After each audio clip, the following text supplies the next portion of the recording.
Wow, vous êtes là? Et en tout cas, j'espère que c'est pour trouver des animés de cette saison d'été, et figurez-vous que j'en ai 4 à vous montrer. Mais avant ça, 95% des personnes regardant mes vidéos ne sont pas abonnées à ma chaîne, donc si c'est le cas et que vous aimez mon contenu, n'hésitez pas à le faire, ça me soutiendrait énormément. Laissons place à la vidéo. Ok, on commence avec un animé de fantasy, et vous savez, comme je suis fan de fantasy, si ça fait longtemps que vous suivez la chaîne, vous devriez le savoir. Il se nomme Kono Sekai wa Fukonzen Tsugeru. Nous allons suivre l'histoire de Nicolas, qui est une villageoise travaillant à l'auberge jusqu'au jour où des dragons envahissent le village et tuent tout le monde, sauf Nicolas. C'est ainsi que Nicolas, se retrouvant sans rien et j'imagine très attristé de cette situation, c'est dans cette tristesse que Nicolas trouve Haga, qui a un mystère caché. C'est celui d'être un programmeur qui est malencontreusement resté coincé dans un jeu incomplet, qu'il parcourt pour résoudre divers bugs. Bon, ce n'est plus un mystère caché maintenant que c'est dit, et là vous allez me dire encore un animé où un développeur reste bloqué dans le jeu. Alors oui, mais je l'ai quand même pris dans la sélection seulement grâce au trailer que vous êtes d'ailleurs en train de voir,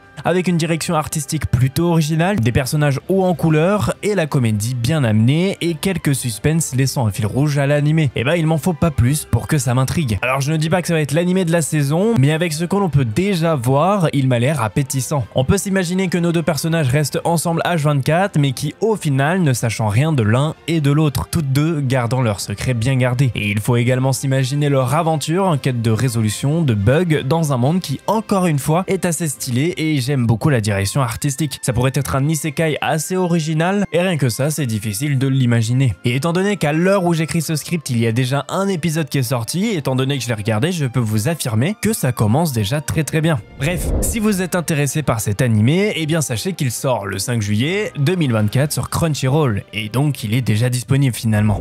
Nous allons dès à présent parler d'un animé qui a l'air très chill avec sa dose de mystère, c'est d'ailleurs l'un des thèmes de cet animé en plus du slice of life. Nous allons parler de Shoshumin Series. L'histoire est centrée sur Jogoro Kobato qui souhaite qu'une seule chose, avoir une vie normale et paisible après avoir vécu des événements assez douloureux pour lui. Et tout ça tombe bien car dans son lycée, il tombe sur une fille, Yuki Osanai, qui semble avoir les mêmes envies que lui. Ils développent par conséquent une relation mutuelle bénéfique. Étant donné qu'ils sont sur la même longueur d'onde, ils commencent le lycée en tant que camarades de classe avec le projet de passer des journées paisibles comme des gens ordinaires finalement. Malheureusement, nous deux loustiques ne cessent d'être impliqués dans des mystères et des catastrophes qui se produisent les uns après les autres. Eux qui voulaient une vie plutôt ordinaire, eh bien c'est perdu. Ils essayeront d'élucider les mystères qui ne cessent d'arriver, en tout cas c'est ce qui sera le fil rouge de cet animé. Quels sont ces événements mystérieux et pourquoi sont-ils là? C'est en tout cas la question que se posent nos deux loustiques. Ce qui m'a vraiment plu dans le trailer de cet animé, c'est le côté train de vie très chill avec des voix japonaises qui sont elles aussi très calmes, limite apaisant. De plus, c'est un animé qui parle de mystère et comme de par hasard, le studio d'animation qui anime ça, c'est Lapin Track, les mêmes qui ont fait Undead Girl, qui lui aussi était un animé de mystère et de surcroît très cool. En plus de ça, les OST sont vraiment bien, ils sont bien dans le mood de l'animé et l'opening et l'ending y compris. Opening d'ailleurs fait par l'artiste Eve qui a fait cette musique.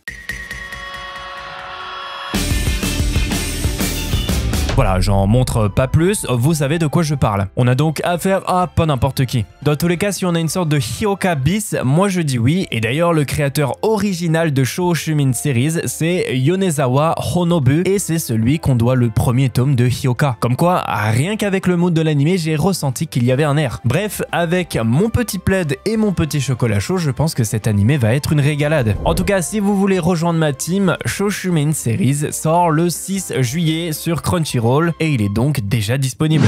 Delico's Nursery pourrait bien être la surprise de l'année, avec son histoire captivante de vampires, de mystères et de meurtres au sein d'une famille d'aristocrates. Nous suivons Dalico Delico, un aristocrate de la prestigieuse famille Delico et membre d'élite du conseil du pacte du sang, promis à un brillant avenir. Chargé par le conseil d'accomplir une mission particulière, Dali refuse. Pourtant, certains n'ont pas dit leur dernier mot et tentent de le persuader, mais lorsqu'ils le rencontrent, ils le trouvent en train de bercer un jeune enfant, révélant peut-être la raison de son refus. L'anime ne se contente pas de cette intrigue principale, en parallèle une série de meurtres mystérieux se poursuit. Et il semble qu'il existe un lien entre notre petit Dali et l'organisation des meurtriers. Pourquoi ces meurtres? Quel est le lien avec Dali? Nos vampires aristocrates, leur fierté et les mystères qui troublent ce monde? Avec un doublage de qualité, une direction artistique originale et des rebondissements à chaque épisode, Delico's Nursery promet d'être un animé passionnant. Pour découvrir ces mystères et plus encore, ne manquez pas Delico's Nursery. Il sera disponible sur Crunchyroll le 7 août 2024. Il a effectivement été repoussé.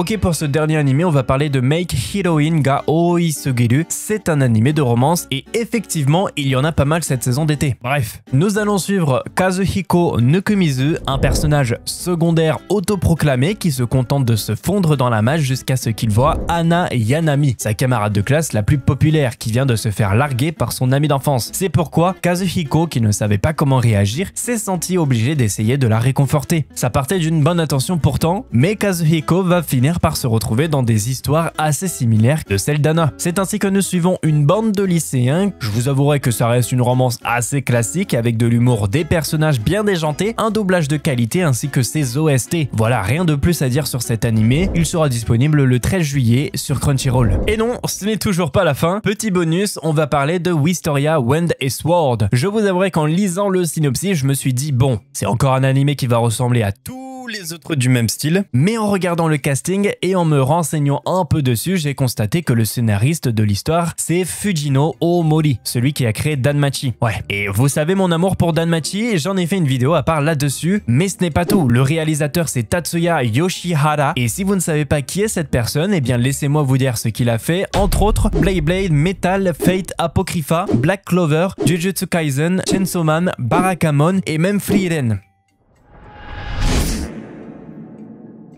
Bon, voilà. En gros, l'animé est entre de bonnes mains, c'est pourquoi, malgré le synopsis que je vais vous énoncer, je suis pas mal intrigué. En gros, on suit Will Serfort. Et je vais m'empêcher de faire une blague avec son nom de famille, sinon ça va mal se passer. Et d'après vous, qu'est-ce qui est le plus recherché au sein d'une prestigieuse académie de magie? Naturellement, ce sont les talents pour la magie et des trolls dans les toilettes. Ah non, ça c'est une autre histoire. C'est pourquoi il est inconcevable qu'une personne sans talent magique puisse étudier dans cette académie. Eh bien, ce Will a promis un jour à son ami d'enfance d'être un Magia Vande, c'est-à-dire les 5 personnes les plus éminentes parmi les mages. Cependant, comme on s'y attendait pas, notre Will ne sait pas utiliser la magie. Ah là là, on ne s'y attendait pas. Et il va par conséquent donner toute son énergie et son entraînement à l'art de l'épée, en commençant par tuer des monstres dans le donjon. Il sera par conséquent harcelé et critiqué par les autres mages et même les professeurs, et se retrouvera seul parmi tous les héros qu'on a vu passer, seul sur sa balançoire.